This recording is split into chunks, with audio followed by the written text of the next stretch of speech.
down through the bottom, right hand side of the dirt road. You see the truck in there? Communication outpost of some kind, very sophisticated.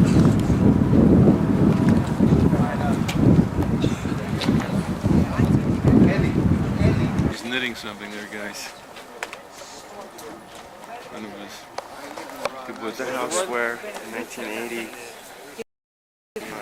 terrorists, what were they, Palestinians? Yeah, Pilo terrorists had taken over this house, and this is the infant, I believe where the infants are, the infant house. And the kids live there, and the terrorists took some kids hostages, and to make a long story short, 9 hours, the military made a decision to do something and killed all 5 terrorists. Very quickly it was over. And a 2.5-year-old that had had his skull smashed in from a rifle butt because he. But the concept is basically the same concept, where civilians will sit, we're farmers. The concept is farmers. That's why we argue with what's going on in the West Bank, because they're not actually farmers. But the concept is where a farmer will sit, he'll put his roots into the ground, and that's where that's your security. Okay? Now, just in a couple of words what I'm planning for you. From here, we're going down to an army base. It's actually right over there. If you see the brown spot, right above Metula. The base is actually inside Lebanon. Okay? It's within the security zone. We go into the base. We'll be met on the base by the battalion commander, special anti-aircraft unit. We'll get an explanation about the unit and what they do. The unit was put there after the hang glider incident. Okay? And, well, I'll let the battalion commander explain everything. Then the division commander, or the second commander of the division, and we got something special for you. Okay? They assigned that that's it.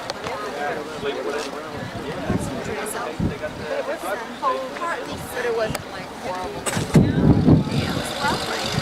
Even at night you walk.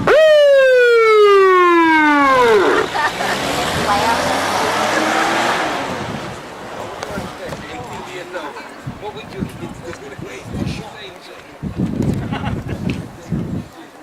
ready to get out of here, you know. Yeah.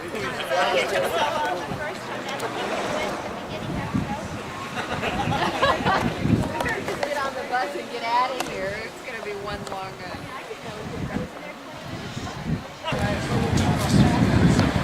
It's about focus. It's about focus.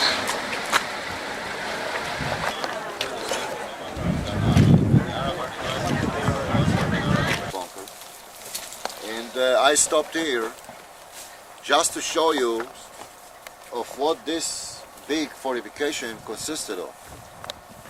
First of all, you can see the type of bunkers they have with armed concrete, that means with steel beam inside, and sand on the top and rocks on the top, and the trenches which connected, one with the other, supplied the Syrian 100% protection, 100%.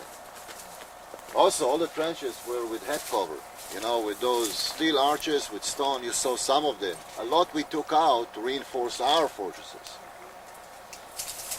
You could have bombed and shelled this place for years. They were safe. They were safe. We couldn't do anything to them. To capture a place like this, you have to come physically and fight here on a hand-to-hand combat and win it. Otherwise, you'll never take it. Because, to give you one little example, you see a bunker like this, which, maybe 10 soldiers could have found shelter here in case of bombing. They used to sleep here too because, of a fear of night shelling. There is no conventional bomb that can destroy this. I don't know how many of you are big mavens in army and military, but there is no bomb that you can drop here on the top of and destroy it. No way. It can maximum scratch the rocks from the top and the sand, but not destroy. Unless, the bomb, will fall here. Oh.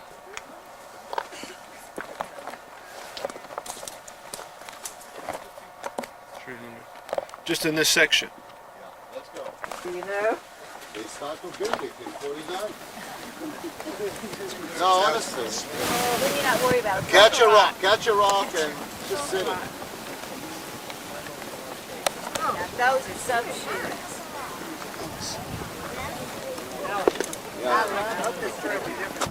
Plan for them the whole complex here, basing on their experience from World War II, knowing a little bit on the ability of the Israeli army, and that was very important factor.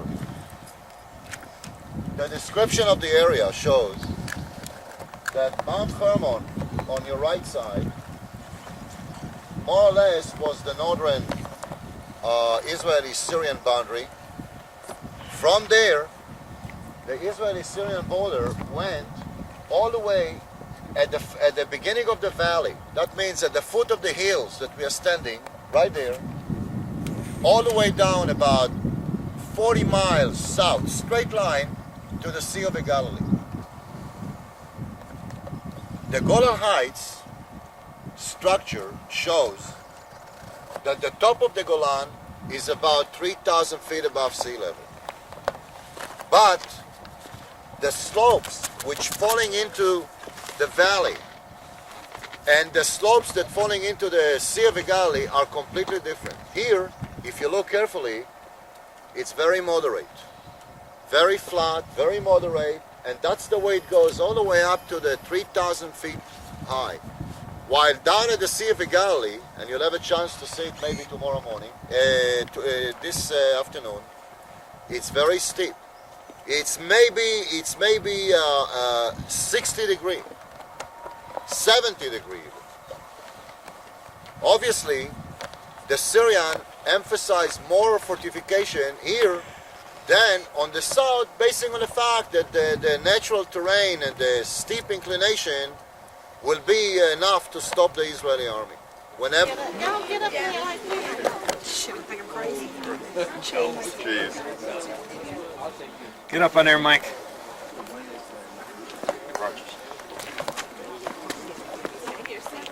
Get up on the running board there. I don't know about that. Right there, right there. I wouldn't go so far as to say that. Get up there on top. Magnificent view. It's that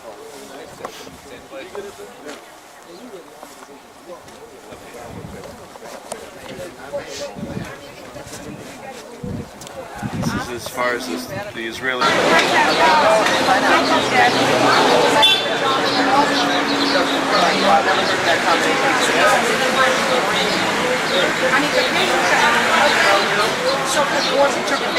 buy this picture back from you. What do I have to do to have to stop taking that new camera? Oh no. Waffle maker. Chickpeas in there. Hello, show 'em. Where are you grinding them up? כמה זה? 36. Go ahead.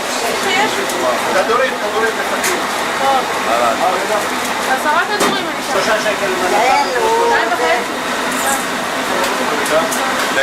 Take the falafel too when you boil it. No, there, you know,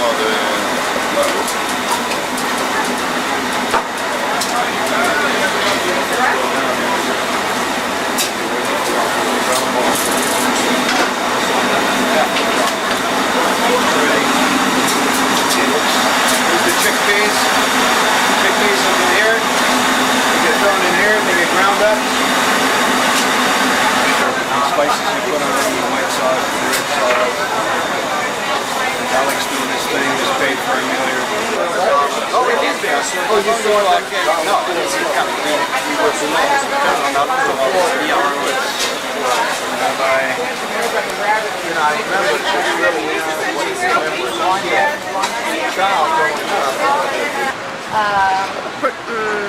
Works with glasses, windows, fixes things, sells things,